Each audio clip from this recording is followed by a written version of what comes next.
2025 A-Level Combined Mathematics Paper 2 Part A question number 5. This question has to do with circular motion and centripetal force. The question says, a thin hemispherical shell of radius 2a is fixed with its circular rim horizontal as shown in the figure. So we can see the circular rim is horizontal like this as we can see in the figure. So the question then says a particle P of mass m is given a speed u such that it moves on the inner smooth surface of the shell in a horizontal circle whose center is at a distance a below the center of the circular rim of the shell. Given this, we are asked to show that u is equal to root 3 GA. So here we can see the particle P is traveling along this circle, meaning that if its speed is u, the u is tangential to this circle, right, like this, and it is going around in a circle along this path that we can see. Now, I have drawn this whole diagram again a little bit bigger so that we can more easily see what's happening and mark a bunch of forces. Now, considering the forces acting on this particle, there's always, of course, always going to be a downward force of gravity since the particle has mass m. So no matter where it is along this circle, it's going to have a downward force of mg. Now, in addition to this, the particle P also is going to experience a normal reaction from the curved surface of the internal side of this hemisphere. And that normal reaction is going to be towards the center, as in along the radial lines of this hemisphere.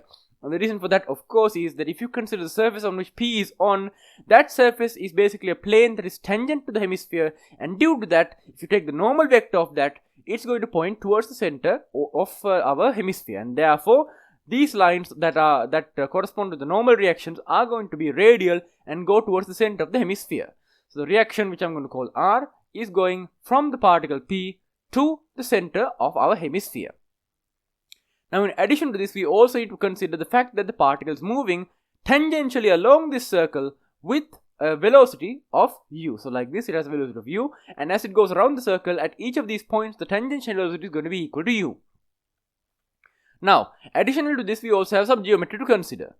The entire radius of this hemisphere is 2a, meaning that if you consider the length from the particle P along this line which contains the normal reaction, as in the normal reaction is along that same direction, this entire length from here to here is going to be 2a.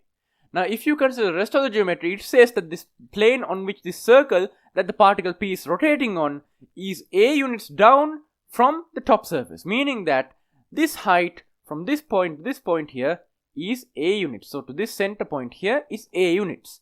Now, if we complete this right angle triangle by connecting P and the center of this circle it's on, we can see that this right angle triangle has a hypotenuse of 2a, it is a height of a, meaning that the base length from here to here of the center up to the particle P is going to be root 3a. We can see this, of course, if we consider this entire triangle. 2a squared is going to give us 4a squared. This is going to give us a squared. If you subtract the 2, we get 3a squared. Taking the square, we get root 3a. Therefore, the radius here is root 3a. So the radius of the circular path that the particle P is traveling on is root 3a. Now, with this information, we can finally build up some equations that we can use to show that u is equal to root 3 GA. Considering the geometry that we have, we can see if we label this angle here as theta, then theta is going to be equal to pi by 6. Now, we can see that theta is equal to pi by 6 if we consider sine of theta. The sine of theta here, as we can see, opposite over the hypotenuse is going to be a over 2a, which is of course going to be 1/2, and as we know, the sine of pi by 6 is 1/2. So therefore, sine of pi by 6 being 1/2 is evidence for theta being equal to pi by 6.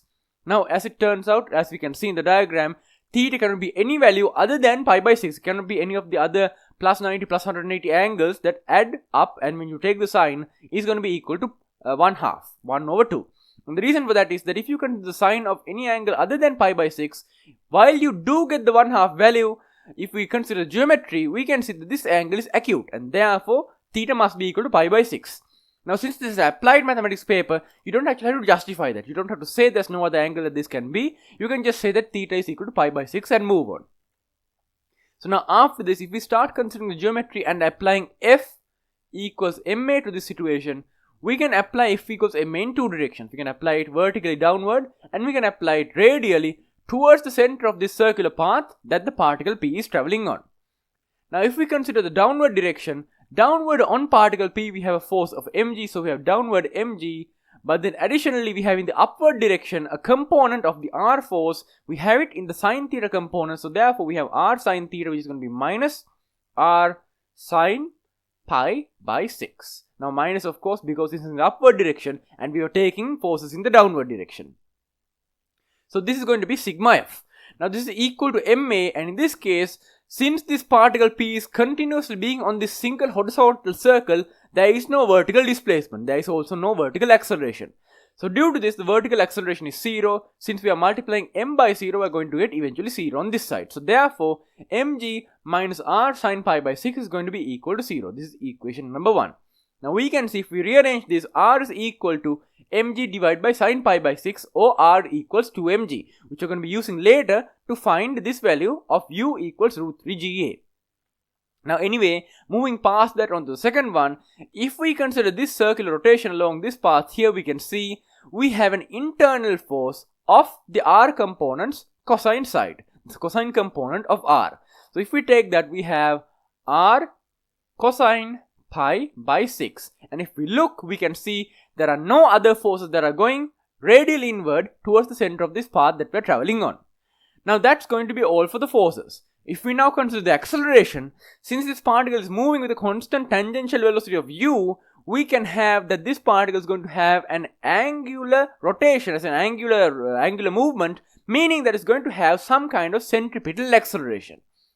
Now considering centripetal acceleration, since centripetal acceleration is going to be equal to v squared divided by r, where v is tangential velocity and r is the radius of the circle that we're traveling on, here the circle's radius is root 3a, so we're going to have m times the acceleration, which is going to be u squared, divided by the radius, which is root 3a.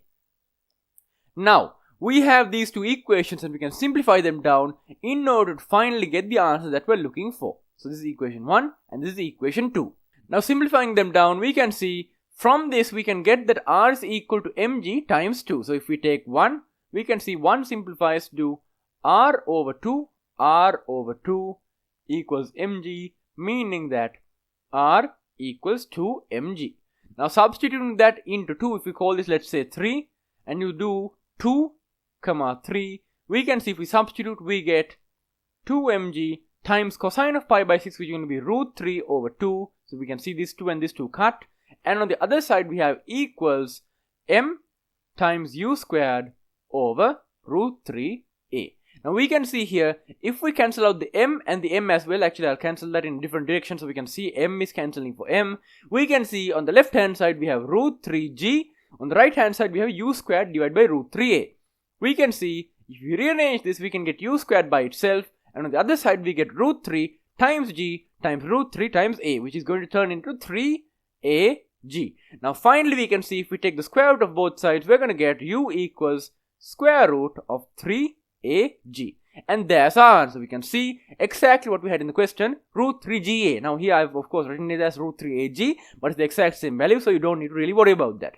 So that is going to be the answer for this question. Now finally, if we consider the marks awarded for this question, in this question, when you obtain the fact that theta, the angle that this line here is at, the radial line is at, is pi by 6, you get 5 marks. And after that, when you apply F equals ma in the two relevant directions after marking all of the forces, and you get this equation, equation number 1, you get 5 marks. And when you get equation number 2, you get 5 marks. When you take equation number 1 and you simplify it down to get r equals 2mg like this, you get another 5 marks. And then when you substitute 2 and 3 together in order to finally get u squared equals 3ag, and then u equals root 3ag, you get your final 5 marks for a total of 25 marks. So that's all that's there for this question. It's actually quite simple compared to the other questions that we've been doing. So that's going to be all for this video. If you have any feedback, post them in the comments down below. Thank you for watching and goodbye.